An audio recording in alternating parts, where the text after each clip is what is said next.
లోక్సభ ఎన్నికల్లో అభ్యర్థుల ఎంపిక కోసం ప్రధాని మోదీ అధ్యక్షతన బీజేపీ కేంద్ర ఎలక్షన్ కమిషన్ సమావేశం జరిగింది.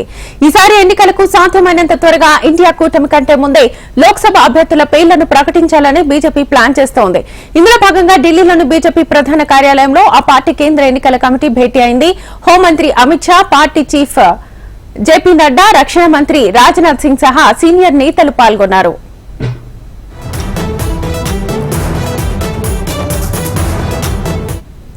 దేశంలోని 550కు పైగా లోక్సభ స్థానాల కోసం ముగ్గురు చొప్పున అత్యుత్తమ అభ్యర్థుల పేర్లతో రూపొందించిన లిస్టుపై ఇందులో చర్చించినట్లుగా తెలుస్తోంది.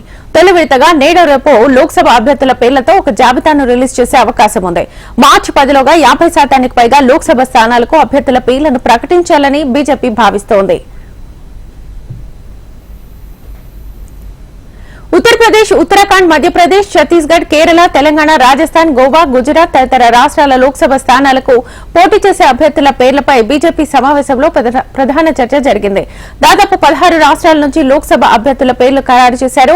పంజాబ్, ఆంధ్రప్రదేశ్, తమిళనాడు రాష్ట్రాల అభ్యర్థుల నిర్ణయాన్ని తాత్కాలికంగా నిలిపివేశారు. పంజాబ్ లో అకాలీదళ్, ఆంధ్రప్రదేశ్ లో తెలుగుదేశం పార్టీ, జనసేన, తమిళనాడులో అన్నాడీఎంకే పొత్తు చర్చలు జరుగుతున్నాయని బీజేపీ వర్గాలు తెలిపాయి. ఫుల్ డీటెయిల్స్ మా ప్రతినిధి శిరీష్ అడిగి తెలుసుకుందాం. శిరీష్,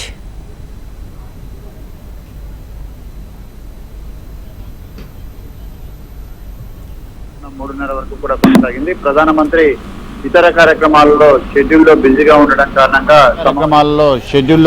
ఉండడం కారణంగా సమావేశం అనేది చాలా ఆలస్యంగా ప్రారంభమైంది.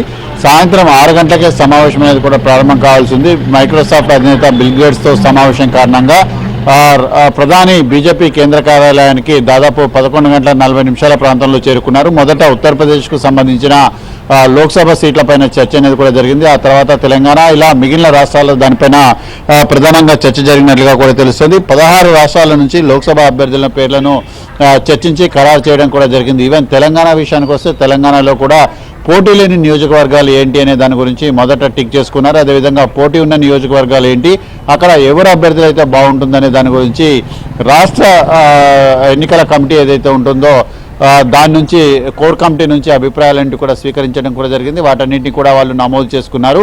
అయితే ముందుగా అంటే 1-2 రోజుల్లో దీనికి సంబంధించిన అభ్యర్థుల ప్రకటన అనేది కూడా ఉంటుంది. ఎందుకంటే మొదటి జాబితాలో ప్రధాని నరేంద్ర మోడీతో పాటుగా హోంమంత్రి అమిత్ షా, రక్షణ శాఖ మంత్రి రాజ్నాథ్ సింగ్, నితిన్ గడ్కరీ, అదేవిధంగా మధ్యప్రదేశ్ మాజీ ముఖ్యమంత్రి శివరాజ్ సింగ్ చౌహాన్, వీళ్ళందరి యొక్క పేర్లన్నింటి కూడా ఉండే అవకాశాలు ఉన్న నేపథ్యంలో మంచి రోజు చూసుకొని దీన్ని అనౌన్స్మెంట్ అనేది కూడా చేయాలని చెప్పేసి కూడా భావిస్తున్నారు. బహుశా రేపు కానీ రేపు కేంద్ర మంత్రిమండలి సమావేశం అనేది కూడా జరుగుతుంది.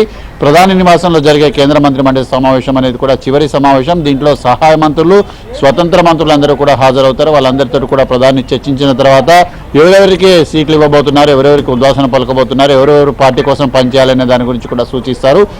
ఆదివారం మధ్యాహ్నం 12 గంటల తర్వాత, అంటే 3వ తారీఖు నాడు 12 గంటల తర్వాత ఈ అభ్యర్థుల ప్రకటన అనేది కూడా ఉండే అవకాశాలు ఉన్నట్లుగా కూడా తెలుస్తోంది. అయితే ముఖ్యంగా చూసినట్లయితే ఉత్తరప్రదేశ్ తర్వాత పశ్చిమ బెంగాల్, ఆ తర్వాత తెలంగాణకు సంబంధించిన అన్ని సీట్లపై చర్చ అనేది కూడా జరిగినట్లుగా కూడా తెలుస్తోంది. దీని తర్వాత ముఖ్యంగా బీజేపీ కేంద్ర ఎన్నికల కమిటీ సమావేశంలో ఛత్తీస్గఢ్లో 4 లోక్సభ స్థానాలకు సంబంధించిన చర్చ అనేది కూడా జరిగింది. ఆ తర్వాత తెలంగాణకు సంబంధించిన సమావేశంలో 3 సిట్టింగ్ ఎంపీలకు మళ్ళీ టికెట్లను కూడా కేటాయించాలని చెప్పేసి నిర్ణయించినట్లుగా కూడా తెలుస్తుంది. కిషన్ రెడ్డి, బండి సంజయ్, ధర్మపురి అరవింద్, ఈ ముగ్గురికి కూడా సీట్లన్నిటి కూడా ఖరారయ్యాయి. అయితే ఆదిలాబాద్ ఎంపీ సీట్ అనేది కూడా ఇంకా డోలయమానంలోనే కూడా ఉంది. ఎందుకంటే అక్కడ అభ్యర్థి పైన తీవ్ర వ్యతిరేకత అనేది కూడా ఉండడంతో ఆ అభ్యర్థిని మార్చాలన్న అభిప్రాయంతో కూడా బీజేపీ అధిష్టానం ఉన్నట్లుగా కూడా తెలుస్తుంది.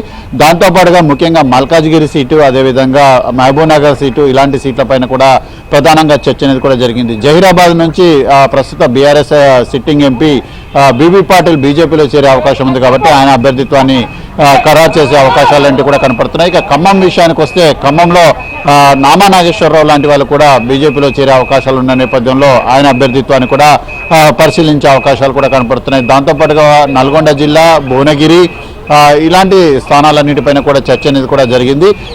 ఓవరాల్గా చూసినట్లయితే ముఖ్యంగా రాజస్థాన్కి సంబంధించిన సీట్లపైన చర్చ అనేది కూడా జరిగింది. భేటీకి రాజస్థాన్ సీఎంతో పాటు డిప్యూటీ సీఎం కూడా హాజరయ్యారు.